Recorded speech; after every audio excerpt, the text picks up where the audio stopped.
박지원의 해외 연수 추퇴 의혹과 관련해 추가 제보가 이어졌습니다. 이번엔 호텔 금연객실에서 담배를 피우다 적발돼 배상금까지 물었다는 내용입니다. 청주시청 본관 철거에 반대하는 시민단체 농성이 이틀째 이어졌습니다. 청주시는 공사 강행 의지를 굽히지 않고 있어 긴장이 팽팽합니다. 꿀벌 집단 폐사 여파가 일반 영농 현장으로 확산되고 있습니다. 벌이 없으면 농사를 망치는데 이 벌값이 천정부지입니다. 충주 국가산업단지 본지정 신청을 위한 절차가 마무리 단계에 접어들었습니다. 상반기 중 국토교통부 접수가 목표입니다. 네, 시청자 여러분 안녕하십니까? 계속해서 MBC 뉴스투데이 충북입니다.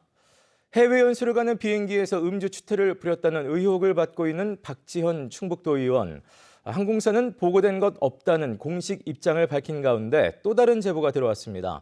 박 도의원이 기내에서 폭탄주를 만들어 마시고 유럽에서는 호텔 금연객실에서 담배를 피우다 적발돼 배상금을 물었다는 내용입니다. 김대훈 기자가 단독 보도합니다. 박지원 충북도의원은 지난달 21일 동료 의원들과 유럽으로 해외 연수를 떠났습니다. 이날 비행기 안에서 박지원 도의원이 14시간 동안 술을 마시고 민폐를 끼쳤다는 제보가 들어왔고 박 의원은 맥주 한 캔 마셨을 뿐 억울하다고 해명해 왔습니다. 맥주 한 캔 마셨어요. 그리고 제가 그 기내에서 소란을 피우거나 이런 부분이 없는데.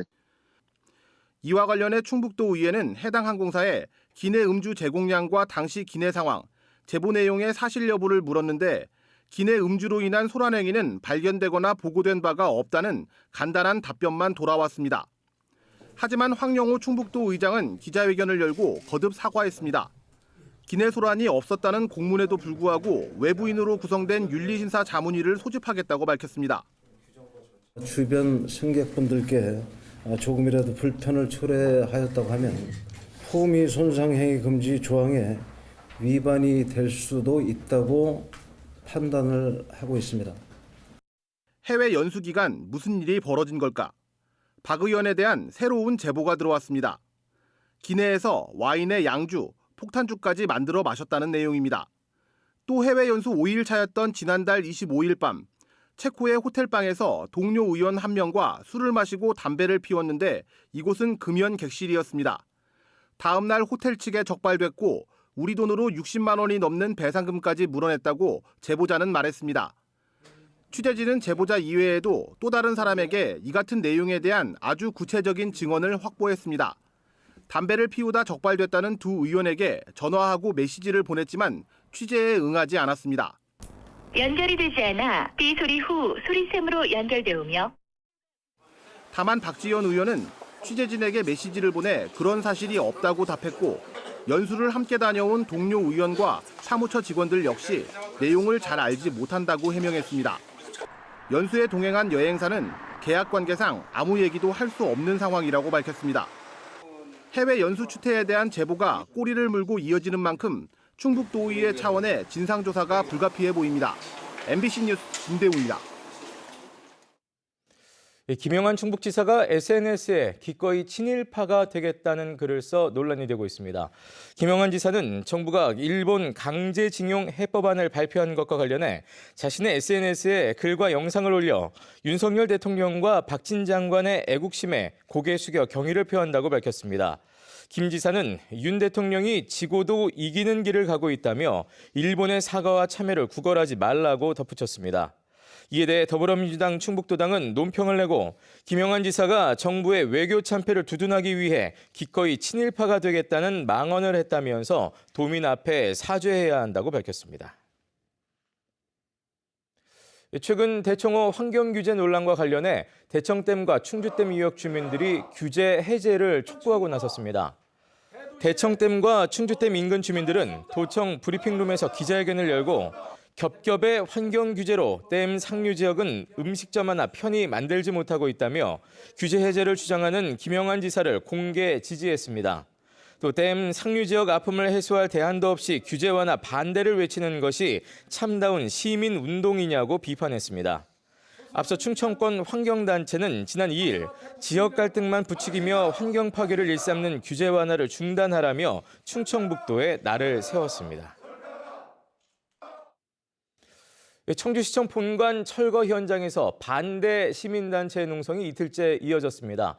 이 때문에 외벽 철거는 손도 못 댔지만 현장의 긴장은 계속되고 있습니다. 김영일 기자의 보도입니다. 청주시청 본관 건물을 뒤에 두고 시민사회단체가 농성을 벌입니다. 청주시는 본관 보존 계획을 수립하라. 시민사회단체 회원들이 청주시의 본관 건물의 기습 철거를 막겠다며 이틀째 농성에 나선 겁니다. 신청사 건립 시기를 25년으로 밝힌 바 있다. 그런데 이렇게 서둘러 철거를 하는 것은 상식적으로 납득하기 어렵다. 일단 부숴놓고 본다는 것인가? 결국 시청 건물 철거를 위해 설치한 중장비는 자리를 떠났고 철거 공사는 이틀째 차질을 빚었습니다. 시민사회단체는 시청 본관 보존 계획 공개와 함께 시장 면담을 요구하며 노숙 농성을 이어가고 있습니다. 어떤 방식으로 어떻게 보존을 할 건지 그런 내용에 대한 공개 없이 그냥 철거부터 하는 것 아닌가. 더불어민주당 청주시의원 원내대표단도 성명을 통해 청주시는 불통 행정을 중단하고 본관 건물 철거 계획부터 시의회와 시민들에게 구체적으로 밝히라고 거들었습니다. 하지만 시청 본관 건물 철거에 나선 청주시의 태도는 단호합니다. 시민사회단체와 시의회의 요구대로 문화재청과의 협의까지 마친 만큼 농성을 중단해야 한다고 주장했습니다. 또 철거 공사가 늦어지면 청주병원 이전과 문화재 지표조사 일정도 덩달아 미뤄지면서 2025년 8월 신청사 착공 계획에도 차질이 빚어질 수 있다고 날을 세웠습니다. 시청사 건립을 빨리 짓기 위해서 본관동 철거 이후에 문화재 지표조사 그리고 청주병원 이전 등을 거쳐야 25년도 8월에 그 시청사 건립을 착수할. 청주시는 시민사회단체가 본관 건물 철거를 계속 막는다면 법적 대응에 나선다는 입장이어서 청주시청 본관을 둘러싼 갈등은 당분간 계속될 것으로 보입니다. MBC 뉴스 김영일입니다. 청주 지역 대형마트 의무 휴업일을 평일로 변경하기 위한 지역 유통업계 상생 협약이 체결됐습니다. 청주시는 지역 중소형과 대형 유통업계가 모두 참여해 대형마트 의무 휴업일을 평일로 전환하는 대신 대형마트는 중소유통업체를 지원한다는 내용의 상생 협약을 맺었습니다.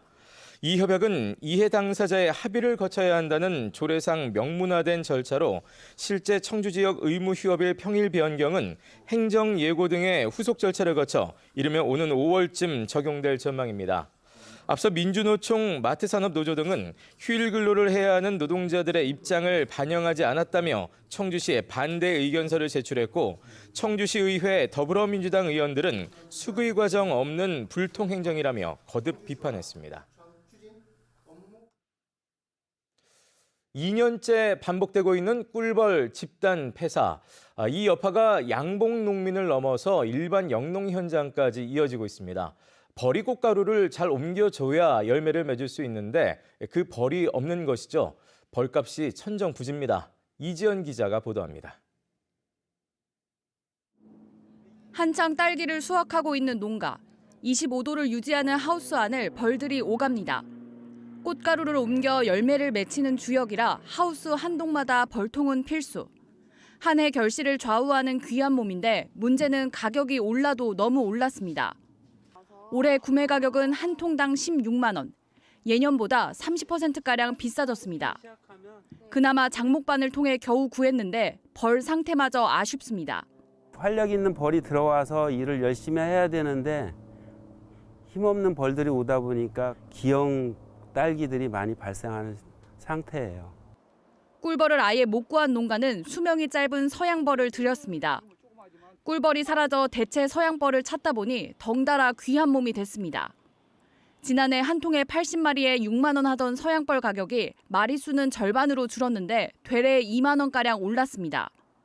이마저도 못 구하면 농사를 망칠 판입니다. 전국적으로 꿀벌이 수급이 안 되니까 이 뭐 뒤형벌 쪽으로 다 이렇게 수급을 하다 보니까 그게 모자라는 거지. 근데 올해는 특히 유난히 힘들고 가격도 비싸고 그러네요. 농산물 수확량과 품질에도 영향을 미칠 수 있지만 수정을 위한 화분 매개용 벌에 대한 대책은 그간 거론조차 되지 않았습니다. 정부는 안정적인 공급을 위해 올해 수요 조사부터 벌이고 화분 매개용 전문 농가를 육성하도록 지원 정책을 펼칠 예정입니다. 맞춤형으로 해놓으면 양봉을 하시는 분들도 고정 안정적인 소득이 될 수 있잖아요. 사전에 계획을 하면 서로 필요한 시기에 맞게. 2년째 벌어진 꿀벌 공백 사태에 충청북도는 폐사와 실종을 구분한 정확한 현황 조사를 벌이고 약재 사용 시기 등을 분석하고 있습니다. MBC 뉴스 이지연입니다. 농업진흥구역에 발목이 잡힌 청주 오송 국가산업단지와 달리 충주의 바이오헬스 국가산업단지는 제속도를 내고 있습니다. 10여 개 관계기관과 협의 대부분을 마치고 상반기 중에 산업단지 계획 승인 요청이 가능할 것으로 보입니다. 이승준 기자입니다. 지난달 충북을 방문한 대통령은 오송 국가산업단지 지원을 약속했습니다. AI, 바이오 등 첨단 산업이 발전할 수 있도록 더욱 지원하겠습니다. 그리고 오송 생명과학 국가산단 조성도 적극 추진될 수 있도록 돕겠습니다. 그동안 오송 국가산단은 농식품부가 동의하지 않아 제동이 걸린 상황. 사업 대상지 670만 제곱미터 가운데 90% 넘는 땅이 절대농지, 즉 농업진흥지역이기 때문입니다. 오송을 거론한 대통령 발언에 사업 추진 기대감이 커졌지만 함께 국가산단을 추진 중인 충주에선 한때 긴장감이 돌았습니다. 그러나 충청북도는 오송과 달리 충주는 문제가 없어 대통령 건의에 포함되지 않았다고 밝혔습니다. 충주는 워낙 지금 정상대로 추진이 지금 되고 있기 때문에 그 어떤 뭐 인허가 과정이나 이런 게 어려움이 없기 때문에 지금 오송은 워낙 그 지금 농지에 좀 많은 그 어려움이 있어서 그러다 보니까 그쪽으로 관심이 좀 더 가는 거죠. 실제 충주 바이오헬스 국가산단은 12건의 관계기관 협의 가운데 9개를 마쳤습니다. 오송이 골머리를 앓는 농업진흥지역도 20%에 불과해 이미 지난해 농식품부와 이야기를 끝냈습니다. 환경영향평가도 이달 중에 마치고 교육환경평가와 사업인정협의도 다음 달이면 끝낼 예정입니다. 국가산단 승인을 위한 국토부 접수도 상반기를 목표로 하고 있습니다. 상반기 중에는 가능할 수 있게끔 노력하고 있습니다. 상반기 심의를 거쳐서 최종적으로 고시가 되면은 이제 하반기쯤부터 착수에 필요한 여러 가지 절차를 진행할 수가 있습니다. 정부가 최종 승인할지는 알 수 없지만 이미 예비 타당성 조사를 통과한 만큼 충청북도나 충주시 모두 오송과 함께 국가산단 가능성을 높게 보고 있습니다. MBC 뉴스 이승준입니다. 자치단체 주도로 지역 대학을 육성하는 이른바 라이즈 지원 사업에 충청북도가 선정됐습니다. 교육부는 세종을 제외한 비수도권 13개 시도가 경합한 지역 혁신 중심 대학 지원 체계, 즉 라이즈 시범 지역에 충북을 비롯한 7개 시도를 선정했습니다. 라이즈 사업은 교육부가 대학 지원의 행정적, 재정적 권한을 자치단체에 위임해 지역 맞춤형 발전 전략을 수립하도록 예산을 지원하는 제도입니다. 충청북도는 오는 7월 각 부서에 분산된 대학 관련 업무를 통합해 라이즈 추진단을 신설하고 지역 대학 그리고 산업체와 5개년 기본 계획을 수립할 예정입니다. 전국 동시조합장 선거가 어제 충북에서도 별탈 없이 마무리됐습니다. 76곳의 조합장을 뽑은 충북은 전체 유권자 11만 5,319명 가운데 8만 9,454명이 투표에 참여해 77.6%의 투표율을 기록했습니다. 이는 전국 평균보다 2%포인트 낮은 수치입니다. 조합별로는 농협조합장 선거가 78.8%, 산림조합장이 61.8%의 투표율을 기록했습니다.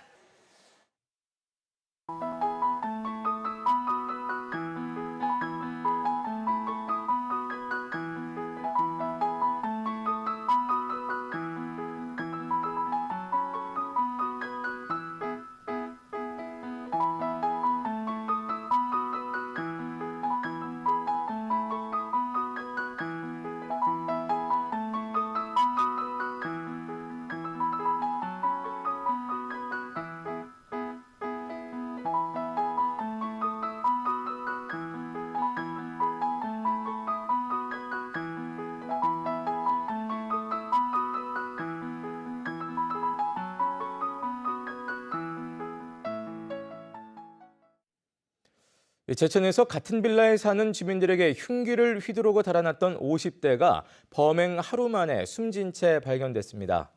제천경찰서는 그제 저녁 7시 50분쯤 화산동의 한 빌라에서 주민 3명과 말다툼을 하다 흉기를 휘두르고 도주한 50대가 어제 아침 9시 반쯤 1.5km가량 떨어진 인근 야산에서 숨진 채 발견됐다고 밝혔습니다. 60대 부부 등 피해자 3명은 생명에는 지장이 없는 상태로 병원 치료를 받고 있습니다. 경찰은 숨진 남성이 관리비 문제 등으로 평소 주민들과 갈등을 빚어왔던 것으로 보고 있습니다. 사랑의 연탄 나누기 등으로 어려운 이웃을 도와온 사단법인 징검다리와 MBC 충북이 업무 협약을 체결하고 복지 사업에 힘을 모으기로 했습니다. 징검다리는 한지붕 새가족 프로젝트를 통해 경기 침체로 결식 위험에 놓인 아동과 노인, 장애인 등에게 빵과 칼국수를 만들어 전달하게 됩니다. MBC 충북은 기부문화 확산과 지역사회 화합, 소통을 위한 캠페인과 방송 프로그램을 진행할 계획입니다. 농림축산식품부의 그린바이오 벤처 캠퍼스 지정 공모에 충청북도와 증평군, 충북연구원과 충북테크노파크 등 4개 기관이 공동 도전에 나섭니다. 충청북도와 증평군 등은 충북형 그린바이오 산업 연계 방안과 협력사업 발굴 등 사업계획 공동 수립을 위한 업무 협약을 체결했습니다. 오는 6월쯤 지정이 예고된 농림축산식품부의 그린바이오 벤처 캠퍼스는 마이크로바이오와 메디식품, 종자 등 5대 유망산업에 빅데이터와 AI를 융합해 새 혁신 성장 산업을 육성하는 사업입니다. 증평군이 기존 농공단지 명칭을 테크노밸리로 일괄 변경합니다. 증평군은 농공단지라는 명칭이 낙후성과 영세성 등의 인상을 줘 입주기업들의 브랜드 가치에도 악영향을 주고 있다며 증평과 도안의 농공단지 명칭을 테크노밸리로 바꾼다고 밝혔습니다. 이에 따라 증평군은 농공단지 계획 변경 절차를 거쳐 도로 표지판이나 버스 노선도 또 각종 지역 홍보 자료를 수정할 예정입니다. 괴산 지역 모든 중학생들에게 장학금이 지급됩니다. 괴산군민장학회는 학생 유출을 막기 위해 지난해 모든 고교생에게 지급했던 장학금을 올해는 중학생까지 확대하기로 했습니다. 네, 뉴스를 마칩니다. 고맙습니다.